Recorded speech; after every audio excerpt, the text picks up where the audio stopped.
Yeah, that looks really nice. And the speeder, isn't it? It's like the thing from Star Wars, sort of. You sit in it. In other words, that's a nice occlusion render. Again, really nice texture work.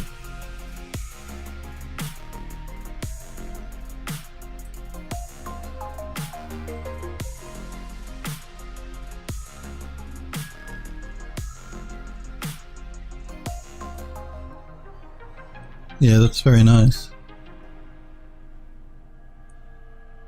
Nice clean polys. Yeah, it does. It looks great. You've got some really nice work. Again, this goes back to what I was talking about yesterday, guys, with your portfolios. Make sure you do a variety of objects that you're putting in a portfolio. Don't just do all cars and all guns. So you've got a really nice mix of different types of objects here as well, which is good. No, really nice work. Really nice. And thank you very much for showing it and allowing me to show it to everyone on stream. Do remember, guys, like I said, if you've got anything you want me to look at, feel free to pop into chat. Hey, Canu. We were looking at Canu's portfolio yesterday, and he's got some great work as well. Both of you guys are very talented and great texture artists as well. Very nice. Yeah, please feel free to show any work you want me to look at. If you don't feel comfortable with me showing it on stream, and do remember, all of my streams go to YouTube, so it'll be on YouTube as well. You can email me at phil@phildoes3d.com. You can message me on Twitter at phildoes3d with a link to your work if you want. Or you can join the phildoes3d server on the Twitch desktop app. If you're not a subscriber and you want to post a link, you can't do it in a Twitch chat. You've got to do it through the phildoes3d server. Only subscribers can post links in Twitch chat. But if you want to post a link on the phildoes3d server, go right ahead. If you don't want me to show it on stream, then you can either email me or message me on Twitter, and I'll check it out off stream if you want my opinion on anything. Canu says it was, Nano says it was his first project. You started Maya last. Well, you've done very well. Very nice. For 1 year of Maya work. Well, there you go, guys. You see what can be accomplished after 1 year of using Maya.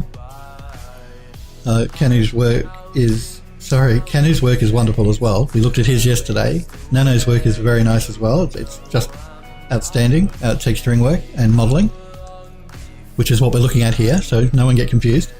But up for a year's work, that's really impressive. Really nice work. You're both very talented. Like I said, your texturing work, both of you, is great, and the variety of models is what is my bugbear. I like to see this nice variety of different types of models in your portfolio, because it's really important, particularly if you want to get work in the 3D industry. You've got to show them a range. It's like an actor that only plays one role is less likely to be offered other parts. So the same thing goes for 3D. Show them a range of different objects. They'll have confidence if they employ you that you can do the work that they want and that you're capable of working on different things and not just cars and guns. Yeah, he does. He's got some really nice work, Canu. Both of you have got some outstanding work, so again, thank you very much for showing it. All right, let's just turn off these edge faces here. Okay, I'm just going to move this frame back around that mosaic tile.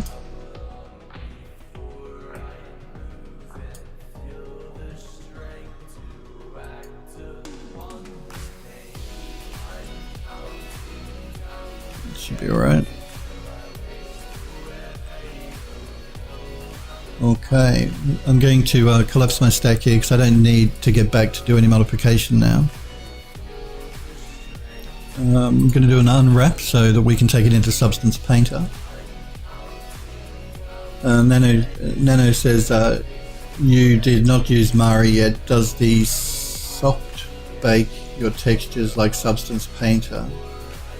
Does the soft bake your textures like Substance Painter does, or do you have to bake your textures in 3ds Max Maya?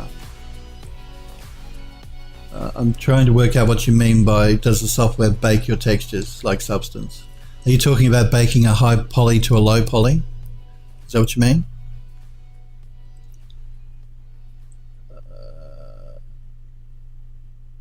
The question mark, Nano. I believe that with Substance, with Mari, you can do a low to high now. You never used to be able to, but the latest versions, I think you can. It uses physically based materials like, you can use physically based materials like Substance Painter in Mari. You mean just generating your occlusion, curvature? Yes, it can, yes. It's like Substance Painter now. Initially, when Mari was first released, no, but as of the last 2 or 3 versions of the software, it's all physically based like Mari, Substance Painter. So yes, it does. You can do your occlusion, your curvature maps, your physically based material maps. It bakes it out like it does, like you do in Painter by Algorithmic. So yeah, it does. Again, guys that are familiar with me know I prefer to use Mari to Substance Painter, simply because I come from also a film background, and Mari is used in film a lot. If you want to know more about Mari, just type MARI in Google, and the first link here should take you directly to the Foundry's website. They're the company that make the software. And I do believe that you can download a trial, or you can download a trial here. They used to have I think they still do. You can if you're not using it for commercial purposes, you can download a fully functional trial, or a personal learning edition basically, that allows you to use the software for non-commercial purposes. So don't feel that it's an expensive piece of software to buy because it's made for film, but they do offer a non-commercial free version that, to my knowledge, is fully functional. You just can't use it for anything commercial. You can't sell anything with it. Actually, they list here what some of the restrictions might be. So you can't export a texture larger than 4K at 16-bit color, which is generally still not a problem for most people. Unless you're working on film stuff, you don't generally need to go higher than 4K. Even games don't usually go above 4K. Just when you're doing film work, you use textures that are 32K, 64K, but yeah. So it's fully functional apart from some of these restrictions here to the texture size, some of the export formats, but they still give you a good variety that you can use. Python scripting is disabled, which again you'd never use unless you're creating your own plugins for whatever studio you're working on with. Limit of 6 texture UV patches per object, which again is usually plenty, and that's 6 separate patches and UVs. Usually with games you're only working with 1 or 2 anyway. Maximum 5 objects on at a time, again that shouldn't be a problem. But if you do want to try the full version, they give you a free 30-day trial of the full version with no restrictions that you can try. So do download it and play around with it, particularly if you're interested in 3D and you want to get into film work, because Mari is used a lot in film. If we jump back, I think they were showing Game of Thrones on the main screen here. So it gives you an example of the types of programs that are using Mari to do their design work, texture painting. And it's outstanding. It does the job wonderfully, and it's my preferred 3D painting program, is Mari. Substance Painter is very nice. Substance Painter is designed for games, though, more than anything. Mari, you can do games, you can do film, you can do whatever. So, and as Nano asked, you can still do all your occlusion maps, your curvature maps. You can bake out physically based materials with it, so don't feel that you're restricted. So there you go. All right. What am I doing? Sorry, I'm doing an unwrap here. We will be taking this into Substance Painter though, to texture it up. I could do it in Mari, but I'll do it in Substance because we've been using Substance now all along. Why change?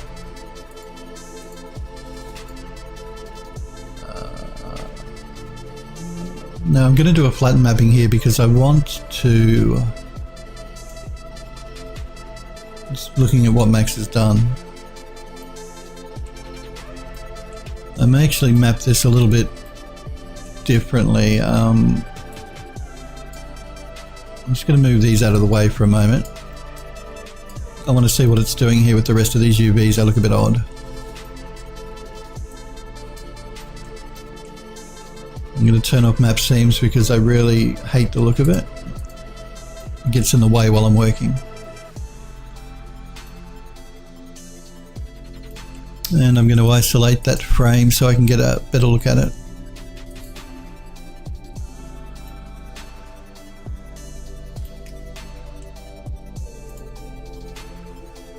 Oh, I see. Okay.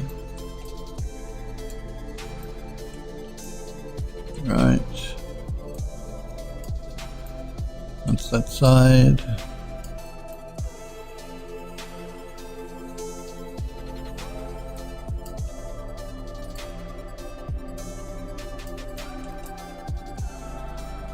Okay, they're the outside sections. Okay. And these must be the inside sections, I'm assuming. Yep. Okay, outside and inside. Alright.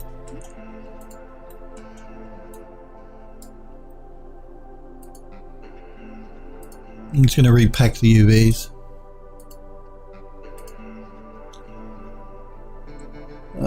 No.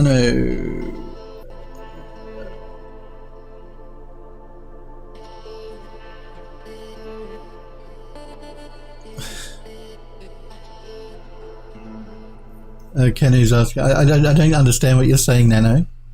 I can't read that. Much woe, yes, noise. I don't know. Nano, Kenny's asking, can I go over Mari a bit in the next stream? I could. I generally, I will be using Mari again, have no fear guys, trust me. But the project we're working on now is this Art Deco building in the Unreal Engine, and I'm using Substance Painter to do that. I can certainly, if people are interested, I can go through Mari, not particularly creating anything, and go through the interface with you guys if you want me to do that. You're just trolling me, Nano. Okay, no problem. It's alright. A bit of good-natured trolling is never a bad thing, and I can take it. I've had some trolls in my stream before.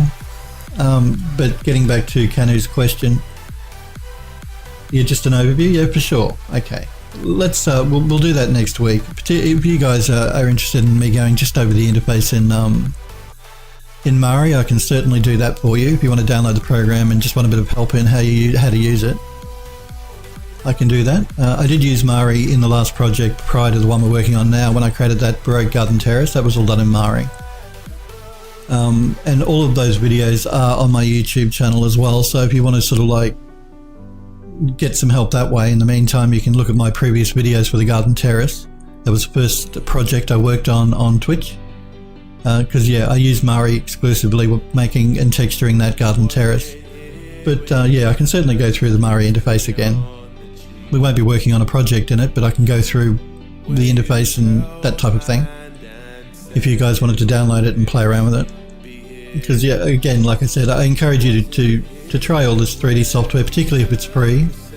You can download a personal learning edition of Mari or a non-commercial version of it to use.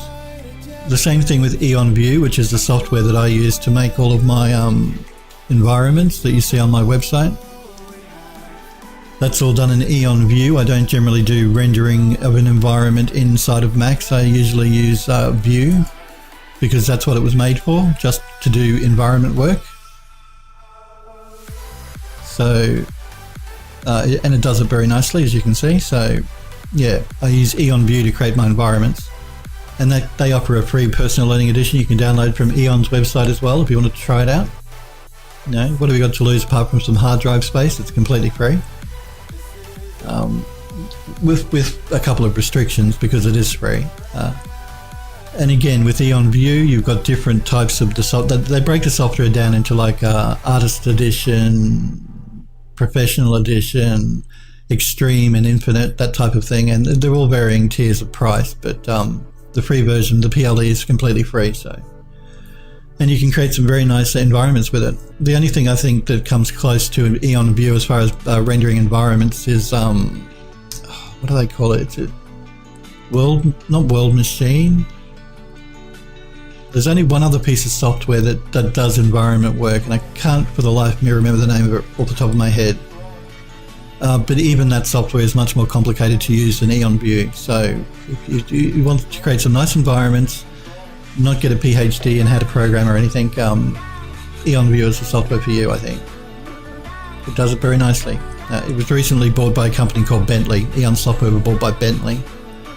And Bentley make a lot of, they're very big in the ARH.W.G industry. They do a lot of software to do with ARH.W.G, so. No, you're using Vue? Yes, I am. You'd love to know how to export your textures and meshes to other software like Maya because the render times are really long on Vue. Yeah, look, and again, I went through this when I made the Garden Terrace, that project on Twitch prior to the one we're working on now. We rendered that in Vue, and when I was doing my renderings in Vue, I gave you guys a lot of tips on how to speed up your renders. A lot of people, when they first start using Eon Vue, just go hell for leather and throw, a 2 billion polygon tree, 2 billion trees in a forest and all that type of thing, and you can do it, but it's going to slow your render right down. There are tips and tricks you can use to speed it up that I went through during that last project on Twitch. It's great software, give really nice renders. It does take a bit longer, but you can speed that up just by changing a few settings here and there and being a bit more careful in how you set up your scene. 2 hours a frame for a simple mountain? No, no. Well, last time you used it was 2 years ago. They have improved the software a lot now. It's a lot more. Every time they make a new release, they improve the speed of the renderer. So they've probably done 2 releases since you last used it, and generally it's about a 30% speed increase in rendering each time they release a new version. So your render is going to take at least half as long with the new version now. So and download the PLE and try it out. See if you like it, see if it's fast enough for you now. But renders can take a long time. And it's still used in film. A lot of film companies use Eon View. Yeah, they do. It's still used a lot in film.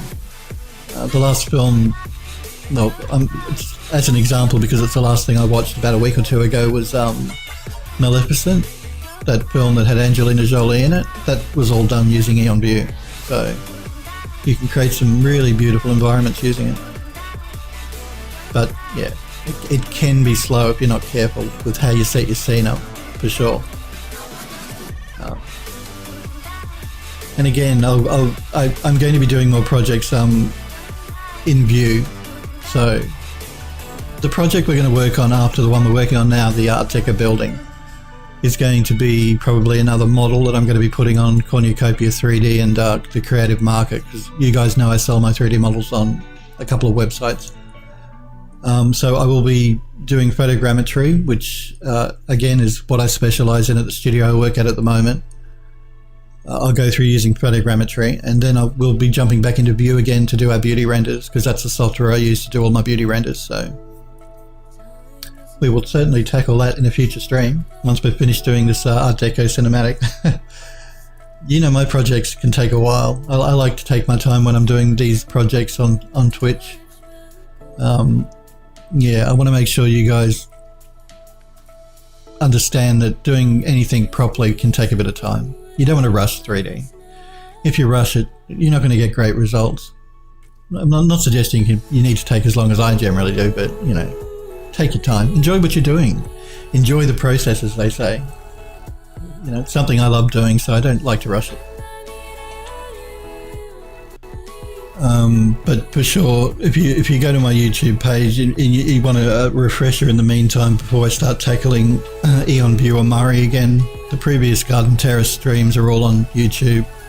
and you can watch them there. They see how I work in Mari there, but I can certainly go through the interface again briefly in between now and then. So there you go. I suggest you guys try this software out. You've got nothing to lose, like I said, apart from hard drive space. And if you don't like it, you uninstall it. You know, nothing lost. I'm going to call this one Mosaic Frame.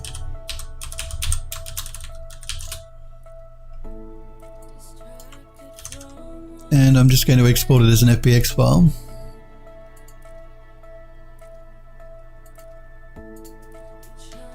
Oh, that's right, I want to bring the door grate in too for the Art Deco building. But let's work on one thing at a time. I've got 3 different things I think I want to do at the same time. Let's export the Mosaic Frame.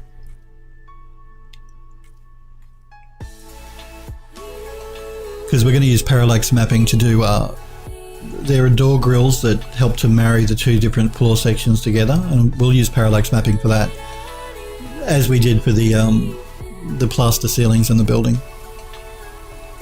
Let's jump quickly into Substance here and create a new project. Load up that Mosaic Frame we just exported.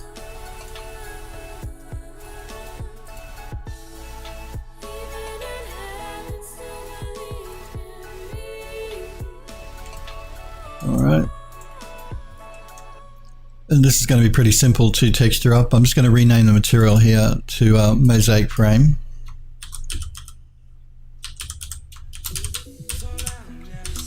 I'll call it color.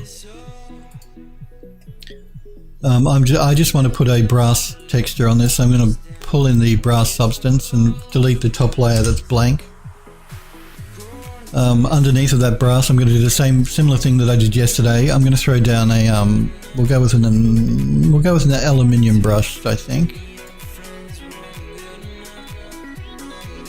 I'm going to create a white mask. Now I'm just going to zoom in here on this frame. I don't want this line appearing. That line is appearing because of the aluminium underneath, so I'm going to turn off the height to normal so I can get back to a nice smooth looking frame.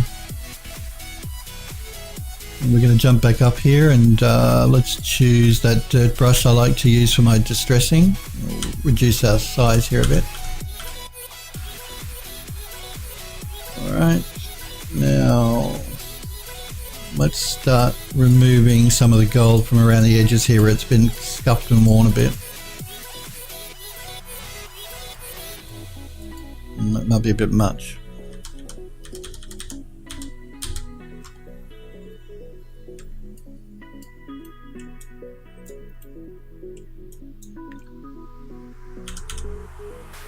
I might jump back to using the Wacom tablet for a minute.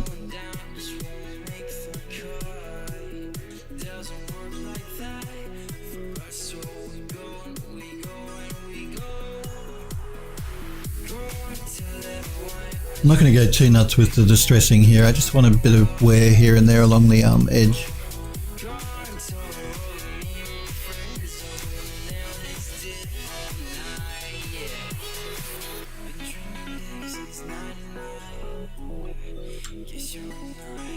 Just to break it up a little bit.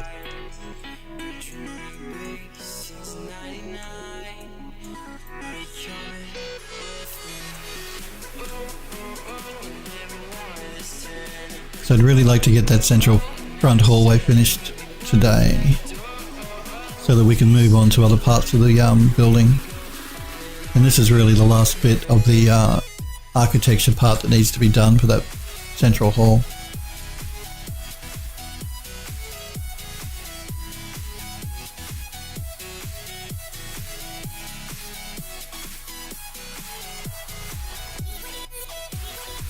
Do the same thing here, and I'm just going to wear away the edges a bit.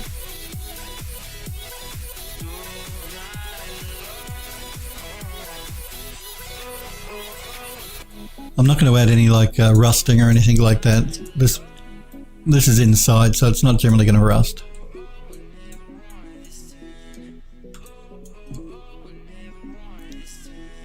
I'm just just running my pen along that edge though.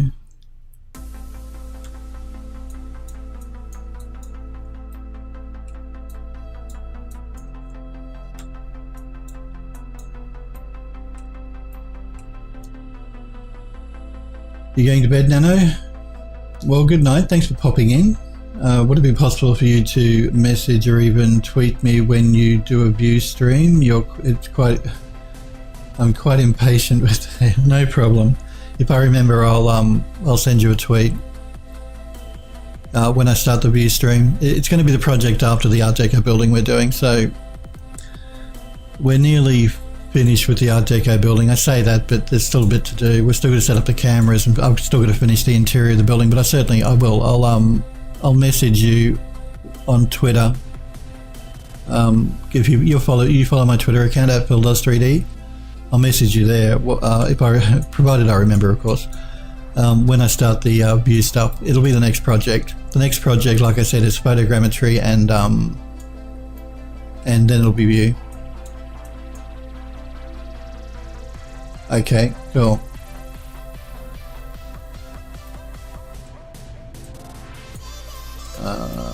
Okay, so do you follow my Twitter account at all, Nano? If you do, then not a problem. If not, chuck me a follow on Twitter, so that way I know that I can see you in my followers list, and it'll remind me to message you in a few weeks when we start the next project. Well, that's assuming you want to follow me, of course. Yeah, Canu says he'd love to see photogrammetry. You're not the only one. I know that Sniper Echo is interested in looking at it as well. And it's really something that's important now in 3D, because a lot of studios are using it. A lot of game studios are using it. Film studios have always done photogrammetry. And ARH.W.G studios, which I work at, use it too. So, you've been following? Oh, cool. Yep, no problem, Nano. Great. Well, yeah, I will. I'll try and message you when we start the next project, which will be working in photogrammetry, and then view when I create my next model for my stores online. And you have a good night too, Nano, and thanks for popping into the stream.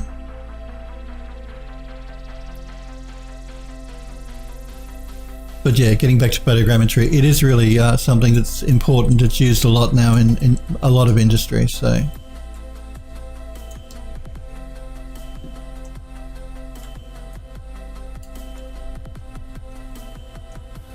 Again, everything is backwards in Substance Painter. It's, you know, to every other piece of software I've ever used. The French, I'm assuming, I think it's a French company that make Algorithmic, or a French company. Everything seems backwards. Like 0 to 1 sort of sliders over here are backwards, and the scroll wheel is backwards. I know I could probably change it in the settings, but yeah. These companies standardize things. Which software do I use for it, Canu? Yeah, it's French. I thought it was. Yeah, Algorithmic. That's right. It's French. For photogrammetry, I use two different pieces of software. I use either Photoscan, which is made by a Russian they're a Russian company, or Context Capture, which is made by an American company, I think.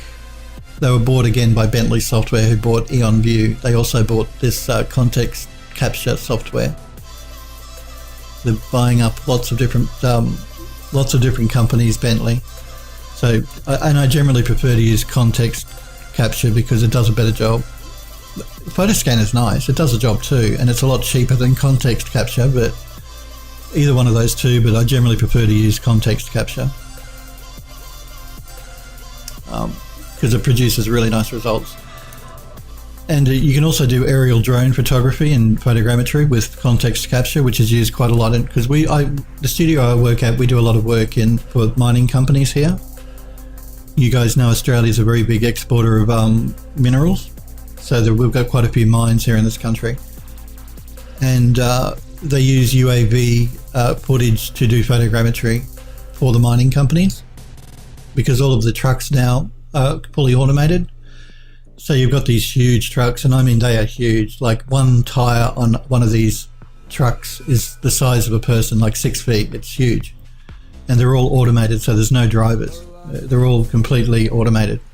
And it's quite spooky actually watching all these trucks going around the mining site with no one in them. These big trucks. And they use photogrammetry to help map, and UAVs to help map out the landscape so that the truck doesn't drive off the edge of a cliff. That type of thing.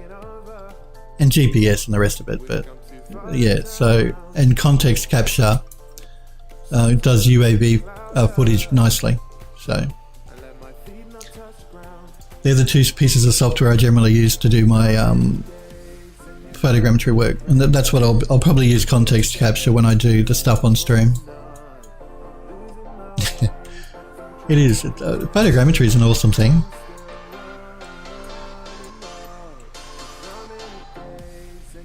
And again, the latest Star Wars game that they're making is they use photogrammetry a lot in that. So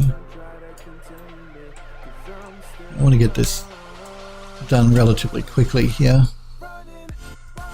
Again, I'm not taking as much time as I should doing this, but I'm not rushing it, but you should take a bit more time than I am. Again, it's going to be a relatively small asset in the level anyway, but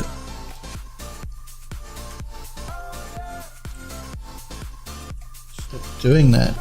Why did you move things around, algorithmic? Why is everything backwards? Okay, let's zoom in here.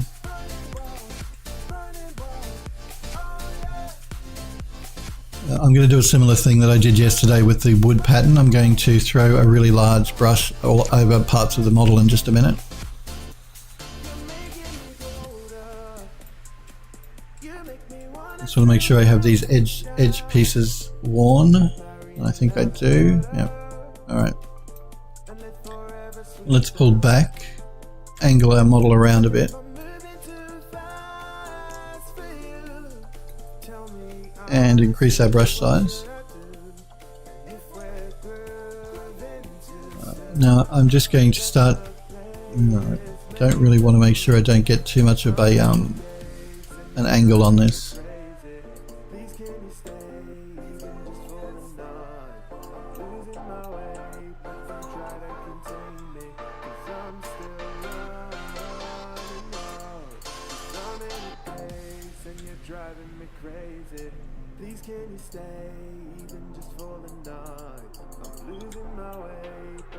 I'm just scuffing the model up here and there just to give it a bit more variation in its colour, just so the brass doesn't look so clean everywhere.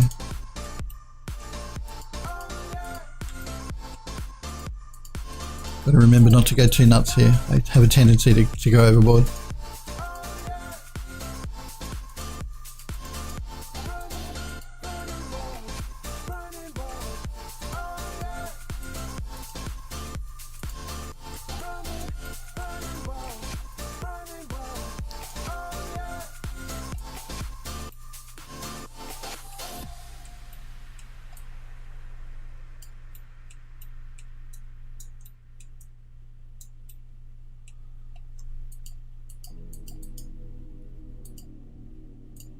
That should be enough. Let's save our project.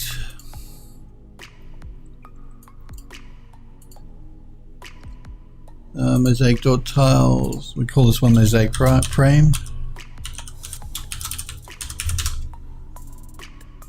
And let's export that texture.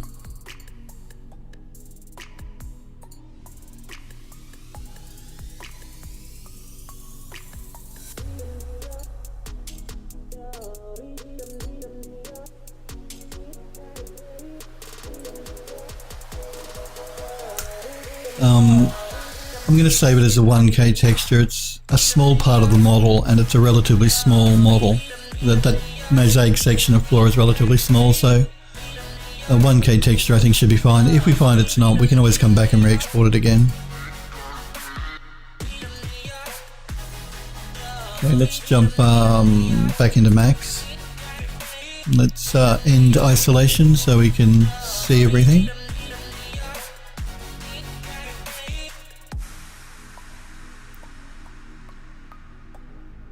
You're texturing a desk for your scene, Kano. Cool. What sort of desk is it? Is it a relatively simple desk or one of those really nice ornate sort of desks? I'm curious. You guys that know me know I like my ornate stuff when I do my modelling. I've actually, pardon me, I have some furniture I have to still texture up for the interior of our building. A nice Biedermeier style couch and Biedermeier style side table desk and a Biedermeier style settee I think as well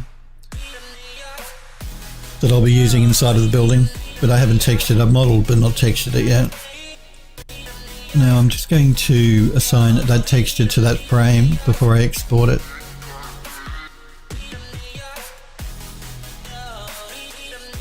So let's pull down the standard texture and load up just the color part of that texture we just exported. It's going to look very strange in Max because Max is not using, I'm not setting up reflection or metallic maps or roughness maps. I just want the color texture at this stage. Are you ready? And I'm just going to assign that to that frame. Nanu says it's an old office desk with leather top. Cool. Yeah, that sounds very cool. You should be able to get some really nice wearing happening on the leather. Like some nice wrinkling or wearing happening on the leather. Substance painted can do that sort of thing really well. Alright. Now let's attach these two pieces together.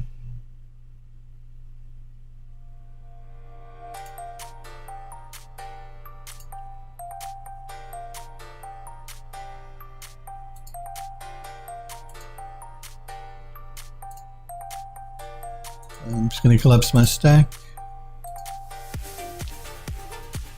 The mosaic tiles, we'll just export it as that.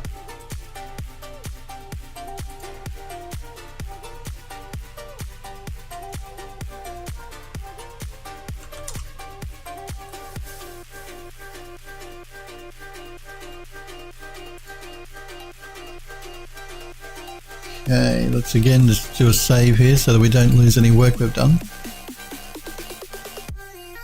I'm thinking about bringing some leather chairs in for this building as well. I don't know if I will or not yet. And they have a really nice textured, cracked textured leather. But I'm just not sure if chairs in this building are really necessary or whether we'll do that or not. Let's bring in that mosaic we just exported though. So I'm just going to temporarily place it in my effects folder here. And then I'll move it. I just want to use this folder because it's empty. It'll be easy for me to find things before I move them around.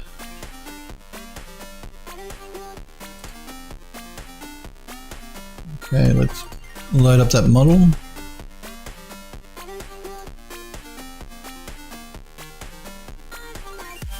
Just give Unreal a minute here to compile the shaders a little. Okay, now let's fix this problem first. If I open the actual model here, it's laying up the wrong direction. I don't want it standing up like that. It's going to make placing it in the level a real pain.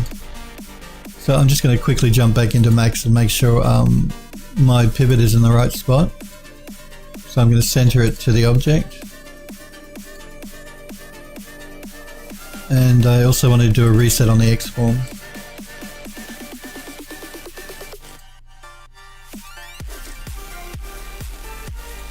Let's collapse it one more time and export it one more time. I always tend to forget to do that when I'm working in Max and UE4.